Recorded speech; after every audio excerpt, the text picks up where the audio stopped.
Bom, trazendo mais aí um modelinho aí de exegese, dessa vez usando o texto do Novo Testamento, né?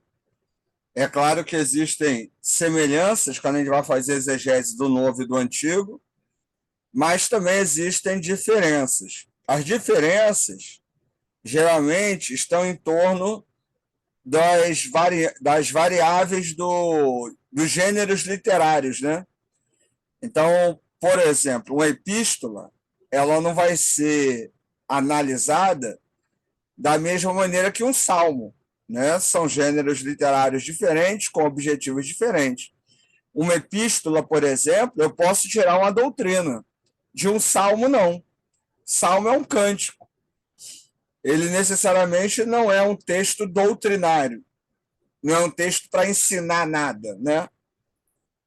Então, essas diferenças literárias vão influenciar, obviamente, na exegese, principalmente na análise mais crítica, né, onde se procura entender cada texto dentro do seu contexto, de acordo com o seu objetivo, e procurando compreender aí o que cada autor quis dizer, né, a partir de sua época, certo? Nós hoje vamos trabalhar no Novo Testamento, Gálatas 5:20. Botei do 20 até o 26, a gente vê aí alguns versículos. É o chamado texto aí do frutos do Espírito, né? Na verdade, o termo em grego é fruto, né? Não são frutos. Então, teoricamente, quem é crente tem esse conjunto, né, de atributos aí e os exerce, né, de maneira coletiva. Primeiro passo para esse modelo que a gente está apresentando dentro do Novo Testamento é o contexto histórico. Você vai reparar, tanto no Antigo como no Novo, entender o contexto do texto é importante. Por quê? Porque se eu analisar o texto fora do contexto, como diz o ditado, ele vai virar pretexto. Se eu não entendo o contexto, eu posso falar qualquer coisa do texto. E esse é o grande perigo, né? A gente pode não acertar tudo, não saber tudo, mas não dá para fugir do contexto do texto. Mais uma vez, as ferramentas para isso, né, são comentários exegéticos e introduções ao Novo Testamento. Teologias bíblicas, né, também, né, livros de teologia bíblica, tanto do Novo como do Antigo Testamento, são ferramentas importantes aí.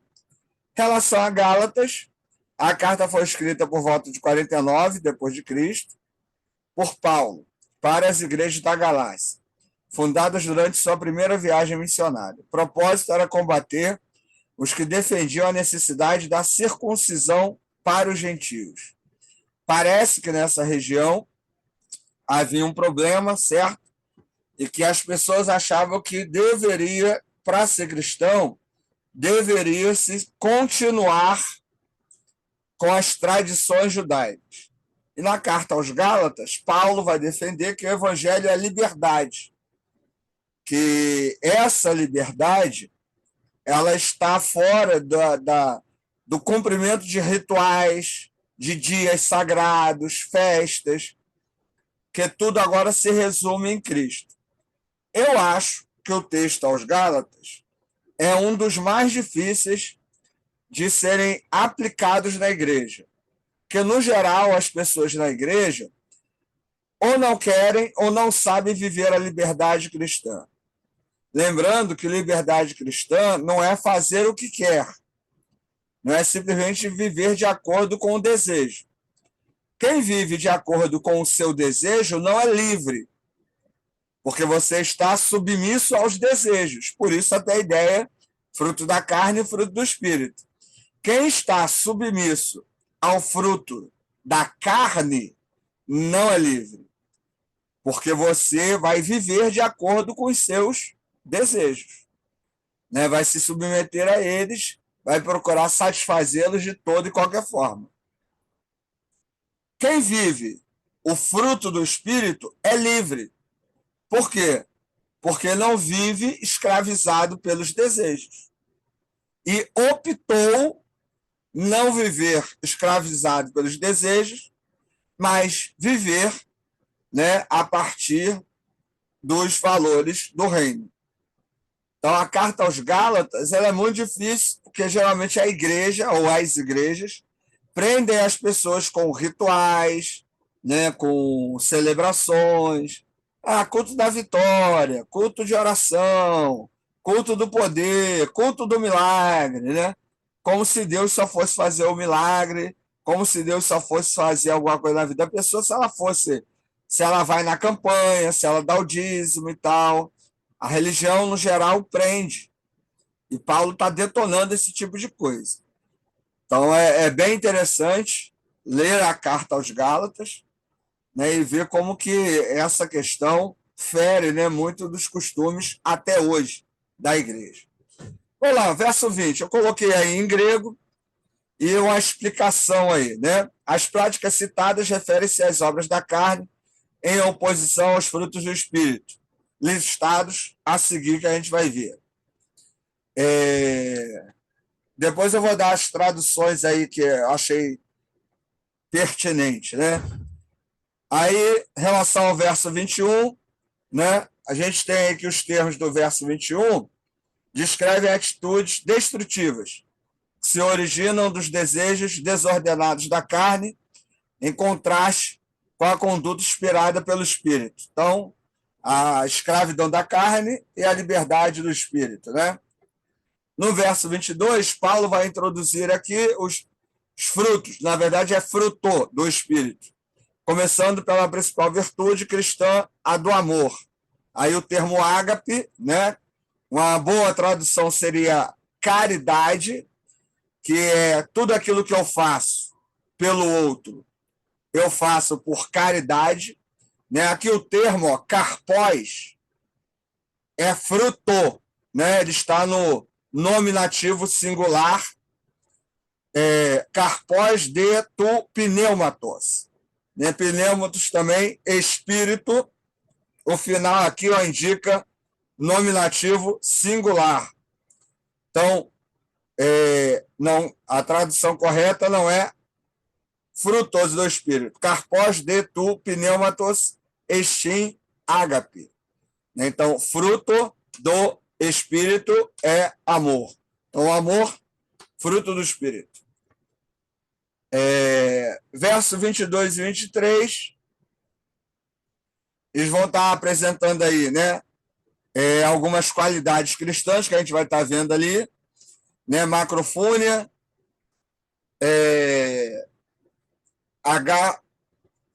Fossune, né? Pistis, Prautes, Egcrateia, né? Então a gente tem aí alegria, cará, Irene, então alegria, paz, longanimidade, paciência, né? Bondade, benignidade, fé. O termo aqui, ó, pistis, dentro desse contexto, não é fé na ideia de acreditar, mas é na ideia de fidelidade, comprometimento. Então, o fruto aqui, ele engloba a ideia de comprometimento, né? Comprometimento com o quê? Com os valores do reino, certo? O texto mostra, né, a superioridade da vida, segundo o Espírito, versus os desejos da carne. Você vê que nesse modelo que eu estou apresentando para vocês, coloquei o texto em grego e abaixo um resumo do que esses versículos podem trazer. Então, isso, né, é claro que é resumido, você pega um comentário, pega uma introdução, você pode fazer esse pequeno resumo. Você pode analisar, no caso desse texto, palavras específicas, a gente vai ver isso logo abaixo, mas aqui você vê que, diferente do modelo do Antigo Testamento, esse modelo a gente está trabalhando diretamente com o texto grego, né, com o texto original, e a partir disso, tentando entender o que cada versículo está querendo dizer. Lembrando que a exegese não é mensagem, né, é a partir desse trabalho de exegese que eu monto a mensagem. Então, são trabalhos diferentes, tá certo? A exegese é onde vai me ajudar a montar a mensagem. Vamos ver aí, né? Então, agora a tradução e uma explicação aí, né, de alguns desses textos. Fruto do Espírito é o amor, a alegria, a paz, longanimidade, a bondade, benevolência, a fé, a mansidão e temperança. Contra tais coisas não há lei, né? 5, 22, 23. Que tem a explicação de cada um dos elementos do fruto do Espírito.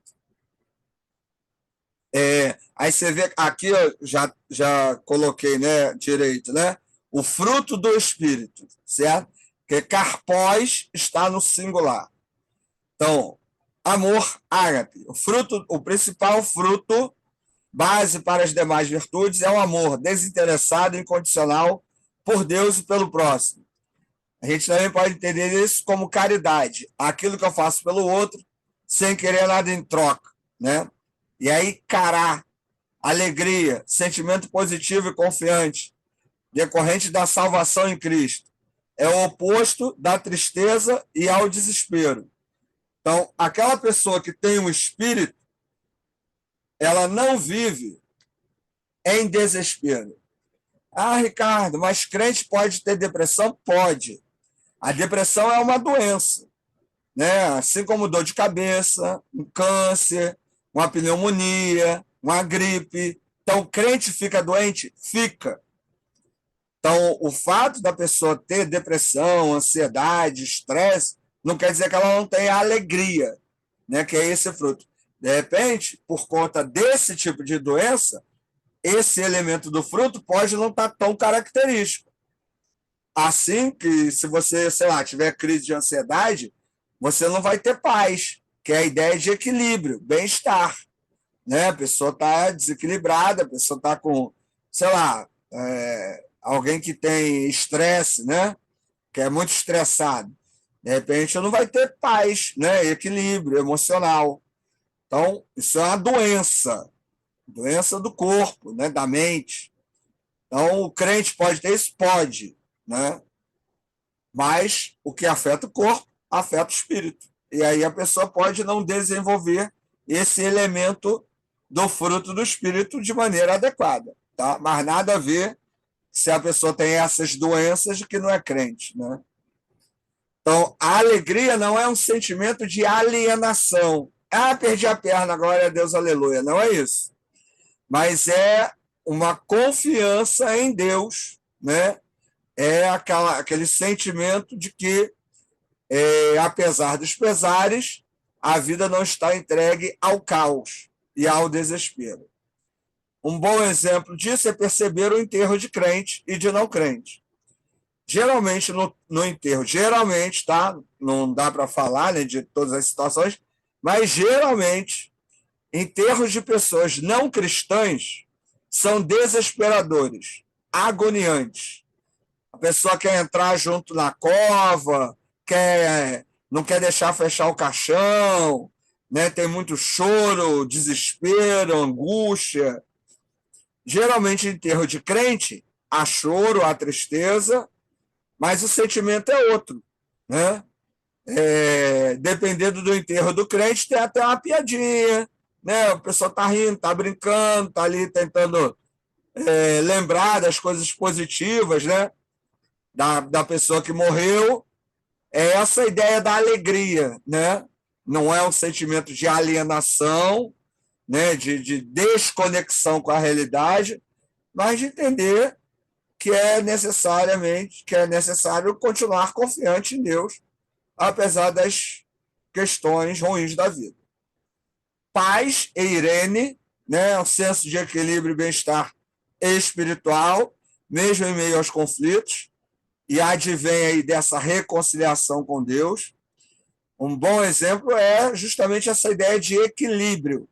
Lembrando, alguém que sofre de depressão, estresse, crise de ansiedade, vai ter a alegria e a paz demonstradas Totalmente? Não, porque estão passando por um momento de doença. Quando forem curadas, né, isso pode vir à tona. Essa questão do fruto do espírito não é simplesmente a questão de personalidade ou emocional. É um condicionamento espiritual. Mas lembre-se que o nosso emocional afeta o nosso espiritual. O nosso espiritual afeta o nosso emocional, que afeta o nosso físico. Nós somos um ser único, né? Às vezes tem gente que ora assim, se eu abençoe a vida material e a vida espiritual. Isso não existe. A vida é uma só, né? Então, é claro que vai afetar, tá certo? Mas aqui, a ideia é demonstrar que quem é crente possui essas qualidades, né? Ninguém possui todas elas perfeitamente porque a gente é pecador. Longanimidade ou paciência, macrofúmia aí, né? Capacidade de conviver com problemas e pessoas difíceis sem se exaltar ou desanimar. Aqui tem a ver também com situações, né? É aquela pessoa também que consegue saber esperar em Deus. Não toma decisões sem antes esperar a manifestação divina. Também tem a ver com a longanimidade, né? Bondade e benevolência. Esses dois termos são interessantes. Bondade, disposição generosa e bondosa para com os outros, pensando em seu bem-estar. Então, bondade é o ato de ser bom, é fazer algo bom. Benevolência, atitude compassiva e de bondade ativa diante do próximo. Benevolência tem a ver com ser bom. Eu posso fazer uma coisa boa e não ser bom. Um traficante que mata o motorista de um caminhão carregava carne. Aí ele pega esse caminhão roubado, matou o motorista, jogou o corpo no valão, mas distribuiu carne de graça para a comunidade. Então, para a comunidade, ele é bom, mas ele não é uma pessoa boa. Ele matou e roubou para fazer aquilo. Então, o traficante, ele não é benevolente e nem bondoso, né? Mas só para poder dar um exemplo, existem pessoas que fazem coisas boas, mas para poder manipular, alienar, enganar, né? Não porque necessariamente quer o bem-estar do outro. Político é um bom exemplo. Político é sempre um bom exemplo para falar de maus exemplos. Político, às vezes, faz coisas boas, mas ele quer, com isso, criar o seu curral eleitoral. Então, o cara dá um ônibus, aluga um sítio para a igreja, dá dentadura, né? Faz aí uns favores, dá o bolo do aniversário do pastor, né? Mas ele faz tudo isso não para o bem-estar do outro. Ele faz isso para poder ter o seu curral eleitoral. E o termo é justamente esse, curral eleitoral, né? A maioria dos políticos, lamentavelmente, faz isso, as pessoas cedem. Então, bondade é fazer coisa boa, benevolência é ser bom. Quem é crente tem os dois. Não existe a ideia de ser crente e a pessoa não ser boa e não fazer coisa boa. Então, isso é algo aí para pensar, que eu acho legal aí. Pistis, lembrando, né? Não é só um ato de acreditar que Deus pode, mas tem a ver com a ideia de confiança, fidelidade, comprometimento, né, com Deus, com a palavra, com o reino, os valores do reino. Mansidão, né? Prautes. Brandura, suavidade, conduta, sem agressividade ou vingança. Não, lembrando que a ideia da mansidão não é passividade. Não é a pessoa que não corre atrás de seus direitos, que não reivindica, né, aquilo que é certo, mas o manso, o cristão, não é aquele que vive procurando briga. Não é aquela pessoa belicosa, que está sempre disposta a brigar, nunca perdoa, acha um absurdo perdoar, né? Essa pessoa não possui o fruto do Espírito, porque isso está dentro da ideia do fruto do Espírito, mansidão, né? Então, isso também é importante ter em mente. Temperança, né? Egkrateia, domínio próprio, capacidade de vencer impulsos e desejos desordenados. Não tem a ver apenas com a questão sexual. Isso tem a ver com todo e qualquer impulso que, de alguma forma, tente desviar você de uma vida digna. Lembrando o que eu falei antes, a liberdade, a verdadeira liberdade, não é fazer o que se quer. Porque quem faz o que quer vive dominado pelos seus impulsos e desejos. E isso é escravidão. A liberdade me leva a fazer, às vezes, até o que eu não quero, porque eu escolhi. Então, quando eu opto por não pecar, quando eu opto por perdoar, quando eu opto por ser manso, isso quer dizer que eu estou escolhendo, eu estou tendo domínio próprio, temperança, certo? Então, eu estou com os meus sentimentos equilibrados de tal forma que os meus impulsos não me dominam. Então, isso é a ideia do domínio próprio. Então, não é apenas a ideia ligada a sexo. Né? Muita gente acha que tem a ver só com o sexo, mas não tem, certo? Algumas curiosidades aí. Você vai perceber que nesse modelo que eu apresentei aqui, a gente está falando diretamente dos termos gregos. No do Antigo Testamento, a gente falou de alguns termos em hebraico, mas a gente falou mais do contexto, né, análise do texto, mesmo em português. Lemos a tradução em hebraico, vimos que a tradução em hebraico não ajudou muito.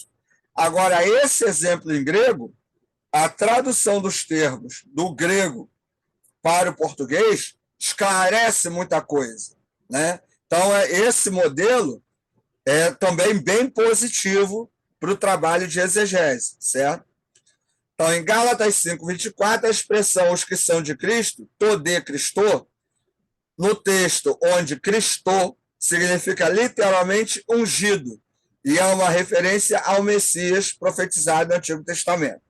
A gente sabe que Christos, no nome nativo, é ungido, né? Que seria o Messias em hebraico. É uma alusão ao título de Jesus, que é o ungido. A palavra crucificaram é stauro, que tem o sentido literal de fixar em uma cruz ou estaca. Remete à crucificação como forma de morte na época. Né? Em 5:25, em pneumate, poderia ser traduzido como pelo ou no espírito, indicando a fonte e guia da vida cristã, que é o espírito. Né? Já peripatel significa não apenas andar, mas conduzir a vida de maneira intencional. Então, peripatel, né? Tem o termo aí peripatético. Peripatético é aquela pessoa que não fica parada, né? Então, peripatel, verbo grego, andar, né? Não ficar parado, tem a ver aí com isso aí, né? Conduzir a vida de maneira intencional, ou seja, escolha. Em 5:26, né? Mekenoi quer dizer mais do que não vaidosos. Remete a algo fútil ou sem valor verdadeiro. E procaleomai, né? Tem o sentido de desafiar ou provocar alguém. Diferente de provocar, né, em português, apenas no sentido de motivar. Então, esses exemplos aqui, gente, a gente viu aí no texto, já é um trabalho mais de tradução, né? Você pega um comentário, pega um dicionário, vai traduzindo, e a partir desses materiais vai produzindo aí suas observações. Feito isso, fiz isso, a partir daí eu vou montar a mensagem, vou montar o estudo, vou montar o artigo, seja lá o que for. Eu estou extraindo o sentido desses textos. Né? é o que a gente tem que ter em mente. Então, aqui eu fiz uma análise direta da tradução e no Velho Testamento não. No Velho Testamento a gente trabalhou mais o contexto. Então, dois modelos diferentes, dois modelos que podem ser usados aí, né, para que a gente possa desenvolver nossos trabalhos de pesquisa. Perguntas, dúvidas, esclarecimentos, reclamações aí dentro disso que eu apresentei agora?